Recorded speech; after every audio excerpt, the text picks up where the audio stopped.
content d'être avec vous. C'est un moment spécial dans la semaine d'être avec ceux que l'on aime.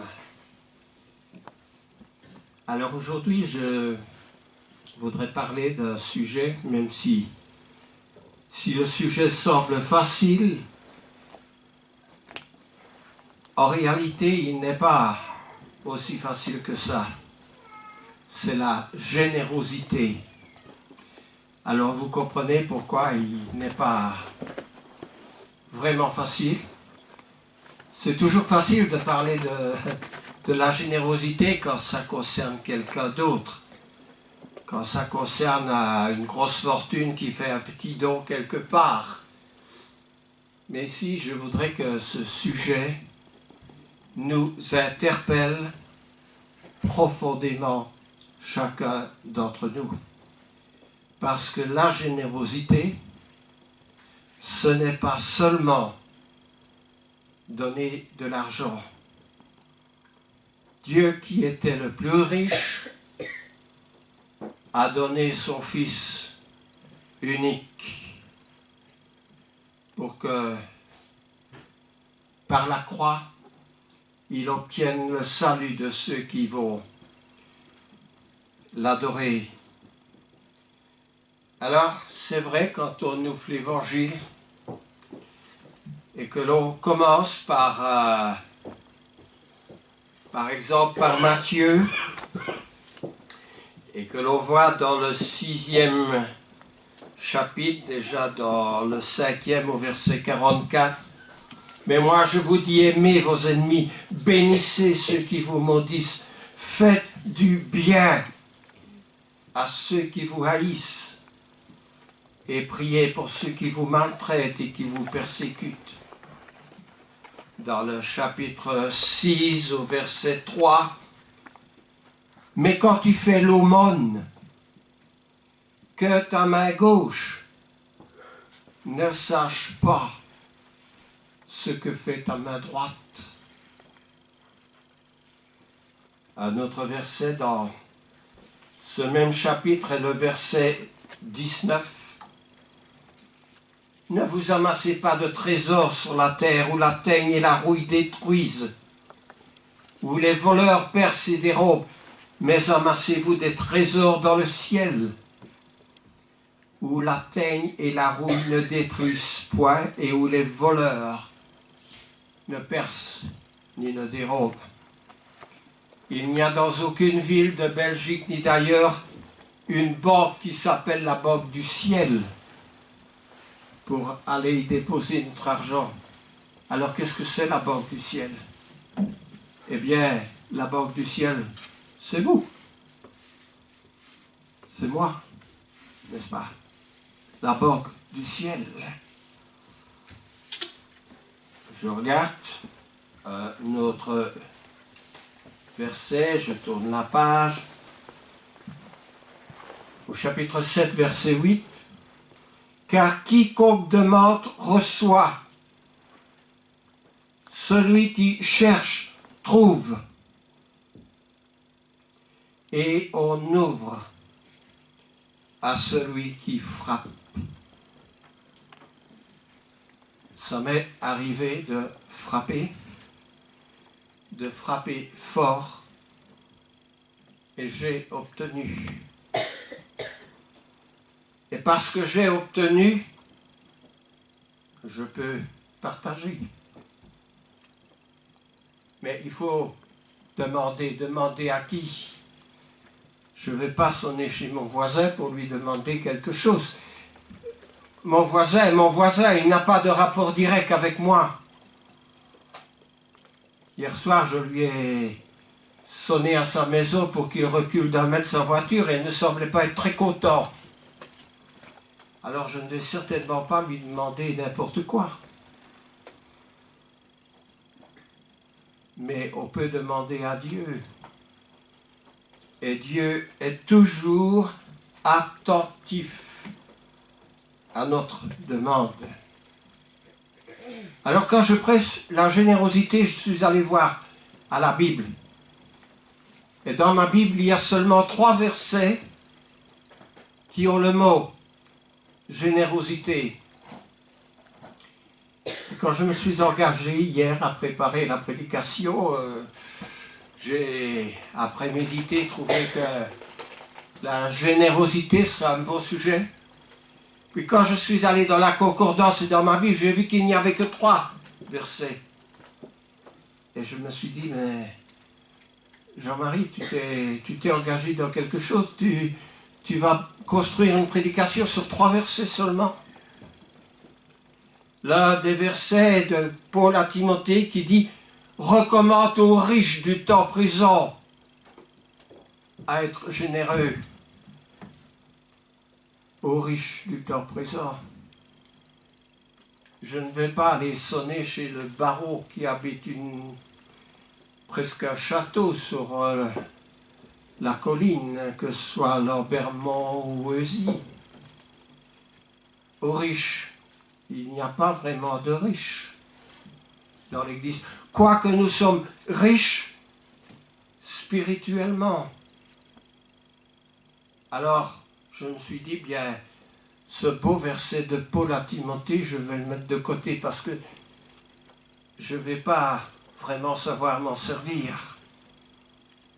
Alors il y a un autre verset qui emploie le mot générosité dans Exode, au chapitre 31. Et ce verset concerne le peuple d'Israël après avoir quitté l'Égypte. Il devait pourvoir à la construction du tabernacle. Qu'est-ce que c'était le tabernacle? C'était le lieu de culte, comme nous. Nous avons l'église aujourd'hui. Ah oui, souvent, on fait une collecte, on dit, n'oublions pas, il y a la lumière à payer, il y a l'eau quand on baptise, il y a des taxes, il y a toutes sortes de frais, c'est vrai.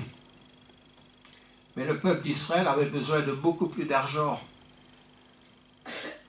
Notez que dans le Nouveau Testament, il y avait des chrétiens très pauvres. Vous trouvez ça en 2 Corinthiens au chapitre 8 et au chapitre 9, à lire à votre maison. Mais l'apôtre Paul fait une collecte pour ces chrétiens pauvres. Et pauvres, ça veut dire qu'ils avaient faim. Ils n'avaient pas nécessairement tout ce qu'il leur fallait pour manger. Alors c'est un très beau verset. Ça nous aide à faire un parallèle entre l'Ancien Testament, entre le Nouveau Testament, entre le culte israélite et notre culte aujourd'hui. Parce que, en définitive, c'est le même Dieu que nous adorons. Alors il y a un troisième verset dans l'Ancien Testament où le mot générosité est utilisé. Nous y reviendrons dans cette prédication. Il s'agit de Ruth. Vous connaissez Ruth? Moi, je connais une Ruth qui est sur la terre, mais la Ruth de la Bible, elle a vécu beaucoup avant Jésus-Christ. Et Ruth était une femme qui avait faim. C'était une veuve. Et le Seigneur a pourvu. Et nous verrons un petit peu comment. Alors, il y a ceux qui revendiquent parce qu'ils ont faim, parce qu'il leur manque du nécessaire. Nous voyons ça dans les rues, avec le mouvement des Gilets jaunes. Encore que vendredi, ma femme et moi, en revenant sur la route, il y avait des gyrophares bleus de la police qui arrêtaient tout le monde parce que il y a un gilet jaune qui venait de se faire écraser. Et nous passions presque juste à ce moment-là même avant que les ambulances n'arrivent. Ça mettait le froid dans le dos. Ça mettait le froid dans le dos. Alors, j'ai pensé dans cette étude à un écrivain français. Parce que les écrivains, ils ont beaucoup contribué dans l'époque de la Renaissance, dans le siècle des Lumières. Par leurs écrits, ils ont favorisé la liberté. Et surtout les humanistes comme Maurras, comme Jacques Lefebvre d'Étape et d'autres. Mais je pense ici à un écrivain. Je me trouvais un jour dans sa maison, la maison où il est né, parce que il est mort depuis bien longtemps. Il est enterré à l'Académie française avec les plus grands écrivains. Et il a écrit Les Misérables. Et je crois que ça a une bonne connotation d'en parler aujourd'hui, de ces misérables, de relever le mot. Alors, de quoi s'agit-il dans Les Misérables? Eh bien, j'ai quelques lignes ici. Bien sûr, je n'ai pas donné le nom de cet écrivain, c'est Victor Hugo. Alors, un pauvre diable déguenillé, hâve souillé de boue et de poussière, vient demander l'hospitalité à un évêque. L'évêque l'accueille, le couche, et au petit jour, l'homme y déquerpit. Ça veut dire il quitte sans avoir salué au préalable, il déquerpit. Emportant quelques couverts d'argent laissés sur la table. Qu'est-ce que c'est, quelques couverts d'argent? Il y a des fourchettes, cuillères, couteaux en argent, ça a de la valeur. Il les emporte. Et le nom de cet homme qui déquerpit, c'est Jean Valjean. Alors, un peu plus loin, bien sûr, il y a des contrôles. Il est saisi par les gendarmes. Parce que les gendarmes ont vu que cet homme, il s'enfuyait, c'était pas normal. Il ne marchait pas normalement. Les gendarmes l'arrêtent, il est ramené chez le prélat, je veux dire, il est ramené chez l'évêque d'où il venait de quitter la maison. Et il est ramené pour la constatation du vol. Parce qu'évidemment, les gendarmes l'ont fouillé et ils lui ont trouvé ces quelques couverts d'argent qui... l'argent avait une valeur et lui, il était un pauvre homme, donc ça ne lui appartenait pas. Et il est ramené dans la maison de l'évêque. Et l'évêque, bien sûr, il doit répondre, parce que dans ce cas-là, il a le droit de déposer plainte, le droit de renvoyer cet homme qui venait du bagne pour avoir volé du pain pour nourrir les enfants de sa sœur. Il est renvoyé chez l'évêque et l'évêque lui montre sur la cheminée quelques plus grands objets en argent et l'évêque lui reproche de ne pas les avoir emportés aussi. Et évidemment, les gendarmes comprennent quoi? Ils comprennent la générosité de l'évêque qui ne veut pas accabler cet homme, qui le sauve, cet homme. Et évidemment, cet homme qui avait été un galérien, il avait passé une partie de sa vie aux galères, Jean Valjean, il est renvoyé libre Et après être envoyé libre, il se jure à lui-même de devenir un homme honnête. Cette histoire nous montre qu'elle ne parle pas de l'argent, mais elle nous fait réfléchir que la générosité peut être un sentiment de cœur, n'est-ce pas? Peut-être quelque chose qui est lié au pardon, qui est lié à l'amour, qui est lié à la compréhension de la vie difficile de notre prochain.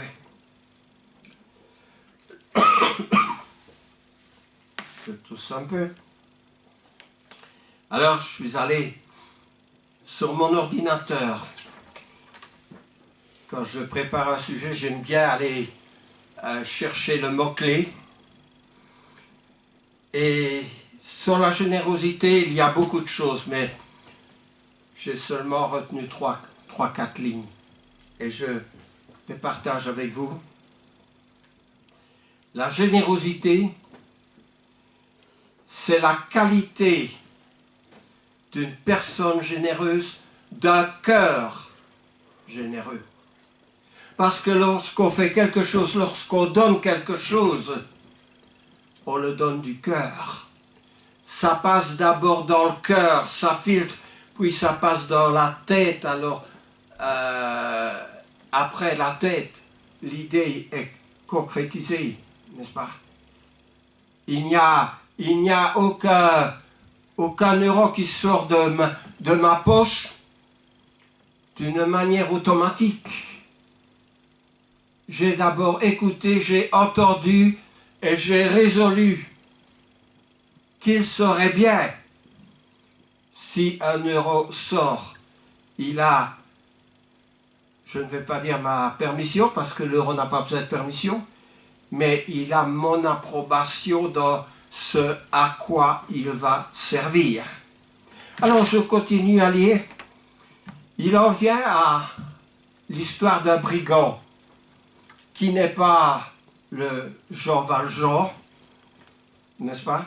Mais il dit, ce brigand déployait soudain une générosité de gentilhomme à ne pas prononcer un mot dont fut souillée la mémoire de celle qui l'avait attiré dans un si détestable guet-apens.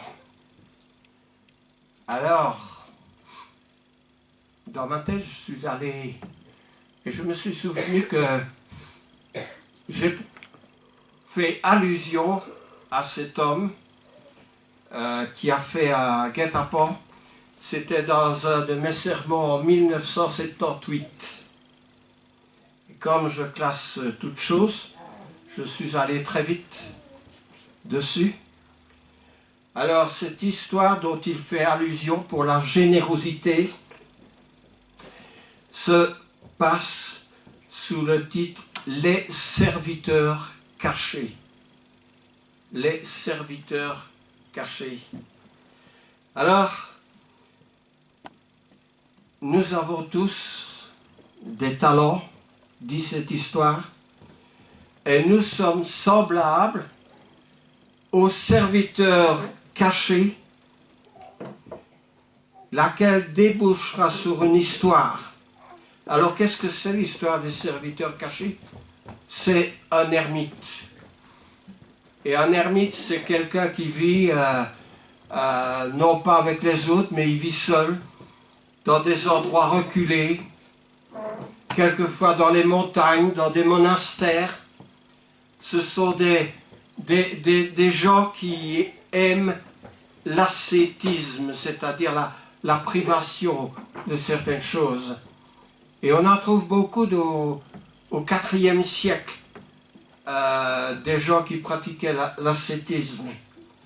Alors, c'est un ermite, il vit caché dans une petite caverne, dans une petite grotte, sur le flanc d'une montagne. Et qu'est-ce qu'il mangeait, ce pauvre homme? Il mangeait du pain noir, quelquefois du fromage de chèvre qu'on lui apportait, les habitants. Et pendant une quarantaine d'années, il vit de cette manière. Et c'est très dur de vivre comme un ermite. C'est très dur de pratiquer l'ascétisme. Il y a de grands hommes comme Grégoire de Nazianze, comme d'autres, Jean Chrysostome, qui ont voulu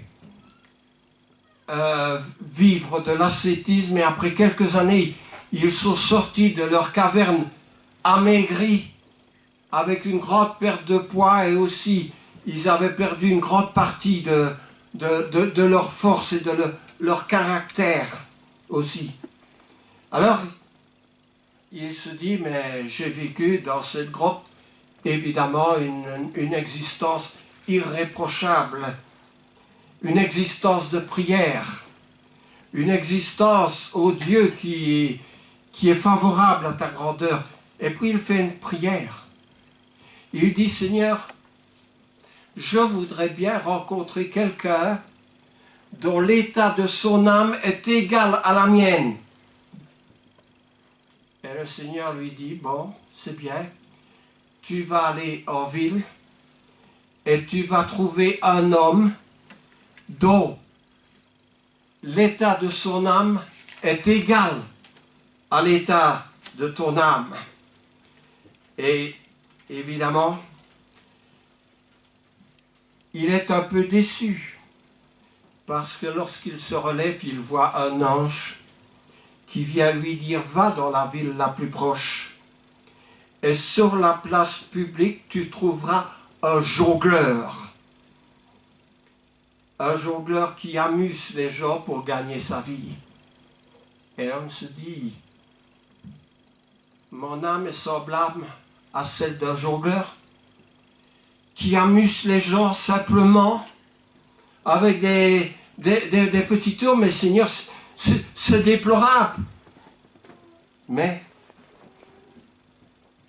l'ange lui répond, c'est l'homme que tu cherches. Et alors, il dit, son âme est comme la tienne, son trésor est égal au tien.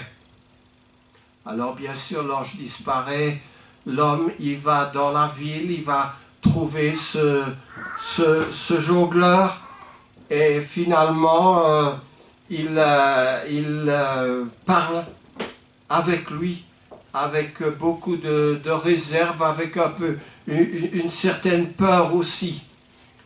Alors, il interroge ce jongleur, et ce jongleur lui dit que son existence n'a pas grande importance vis-à-vis de la société dans laquelle il vit.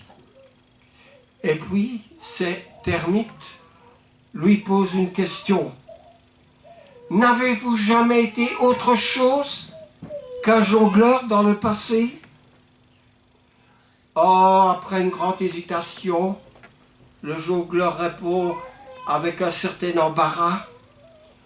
Autrefois, je faisais partie de la pire bande de criminels du pays.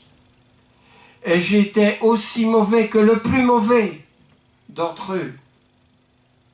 Bien sûr, en entendant cela, l'ermite, il a le cœur brisé. Était-ce donc ainsi que lui-même apparaissait aux yeux de Dieu, comme un voleur, comme un cruel brigand? Et le jongleur de revenir à chercher, de lui demander, je vous en prie, si vous avez jamais accompli une bonne action, une seule bonne action, dites-le moi, s'il vous plaît. Il se sentait dans le désespoir. Et puis le jongleur, le regardant dans les yeux, lui dit, oui, j'ai accompli une bonne action un jour. Racontez-la moi, dit l'ermite. Un jour, notre bande pilla un couvent. et emmena une des jeunes religieuses en otage, afin de la vendre comme esclave ou de demander une rançon. Nous la traînâmes jusqu'au camp. La pauvre fille était toute en pleurs, elle suppliait de la laisser aller. Comme elle regardait l'un après l'autre le visage des brigands, qui étaient de plus en plus durs, elle me regarda aussi, dit le jongleur, avec désespoir, car elle ne pouvait pas vraiment croire à la méchanceté qui était en moi. La pitié, dit le jongleur, et la honte me saisirent alors pour la première fois de ma vie. Soudain la nuit tombée, je m'approchai doucement et je lui chuchotai à cette pauvre fille, « Aie confiance !» Puis je la déliai de ses liens, je la pris par la main, empruntant un sentier que je connaissais bien, et je reconduis la jeune fille. Elle dit simplement, cette jeune fille, avant de me quitter, « Dieu s'en souviendra. Dieu s'en souviendra. » Ce fut tout.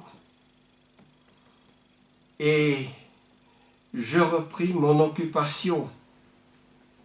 Mais cette bonne action, disons, de générosité, m'a valu de redevenir un homme droit, pauvre pour toujours, mais un homme droit.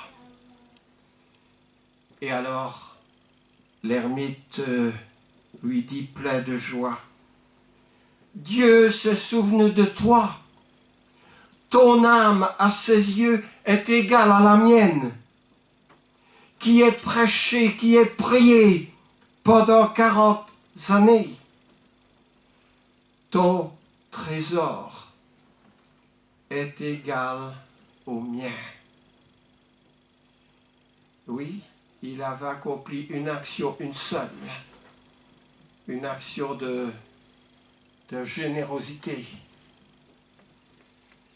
Alors, je ne sais pas, mais c'est cette histoire que je vois dans ce qu'il dit. Ce brigand déployait soudain une générosité de gentilhomme,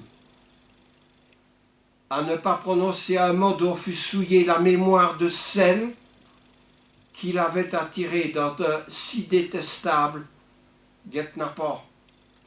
Et puis, il ajoute générosité, grandeur d'âme, oubli de soi, qualité de celui qui est enclin à s'occuper des autres. Parce que la générosité veut que l'on s'occupe des autres. Il y aura encore deux choses bibliquement. Il y aurait l'histoire la parabole du jeune homme riche dans la Bible, qui vient trouver Jésus, qui vient poser des questions à Jésus, et Jésus lui rétorque les choses qui sont dans la loi. Et ce jeune homme riche dit, « Mais oui, j'ai accompli toutes ces choses. » Et Jésus lui dit, « Il te reste une chose. Va, vends ce que tu as et distribue tes biens aux pauvres. » Et ce jeune homme-là, tout triste, a quitté Jésus. Je ne sais pas par la suite si les paroles de Jésus ont eu un écho dans son cœur. Mais il y a une dernière histoire. Ah oui, parce que la Bible est riche dans son enseignement. Je suis à plus de 2500 sermons et je n'ai jamais une seule fois été la bouche bée parce qu'il y a toujours beaucoup de choses pour alimenter. C'est l'histoire de Ruth. Eh bien, Ruth, c'est la belle-fille d'une famille. Elle a épousé le fils d'une famille dont la belle-mère s'appelait Naomi et le beau-père Malcolm. Et par malheur, le beau-père vient à décéder. Vous trouverez ça dans l'histoire du livre de Ruth dans l'Ancien Testament. Et puis, par malheur aussi, les deux beaux-fils, c'est-à-dire les deux maris, viennent eux aussi à mourir, ce qui laisse 3 veuves. Alors, Ruth leur dit, écoutez, maintenant mes fils sont morts, vous pouvez rentrer dans votre pays. Il y a une des 2 belles-filles qui rentre, mais l'autre, elle veut rester près de Naomi, sa belle-mère. Elle lui dit, ton Dieu sera mon Dieu. Mais il fallait pourvoir, il fallait manger. Donc elle cherche en quelque sorte à glaner ce qui peut rester, les miettes, comme dirait Jésus qui tombe d'une table. Et il y avait un homme riche qui était de la famille. Il s'appelait Boaz. Qui connaît cette petite histoire-là de la vie, vous pouvez lever? Mais oui, il s'appelait Boaz. Et alors, Naomi dit à Ruth, eh bien, va glaner dans le champ de Boaz et travaille bien. Et un soir, va t'étendre à ses pieds pour la nuit. Et alors, c'est ce que fait Ruth, elle va travailler, elle travaille bien. Boaz remarque vraiment remarquablement, elle y met tout son cœur dans le travail. Et je reprends ici aussi, pour être plus précis, en Ruth au chapitre 3, au verset 10, Naomi lui dit, « Sois bénie de l'Éternel, ma fille. Ce dernier trait témoigne encore plus en ta faveur que le premier, car tu n'as pas recherché des jeunes gens, pauvres ou riches. Maintenant, ma fille, ne crains point, je ferai pour toi tout ce que tu diras, car toute la porte de mon peuple sait que tu es une femme vertueuse. » Elle avait une réputation, donc à la fin, elle va se mettre au pied de Boaz. Boaz la remarque et Boaz épouse cette jeune fille. Alors, ce qui est intéressant dans cette histoire, la grande bénédiction qui ressort de cette jeune fille vertueuse qui n'a pas voulu abandonner sa belle-mère, c'est qu'un fils est né de l'union de Boaz et de Ruth. Et ce fils est le grand-père du roi David. Autrement dit, elle se trouve dans la généalogie de Jésus. Vous savez, il y a 3 femmes dans la généalogie de Jésus. Et une des 3 était une prostituée. Jésus ne rejette personne. Jésus appelle chacun d'entre nous. Jésus est généreux. Il veut que nous soyons généreux. C'est un trait de notre christianisme. Dieu, nous le disons, Dieu est amour.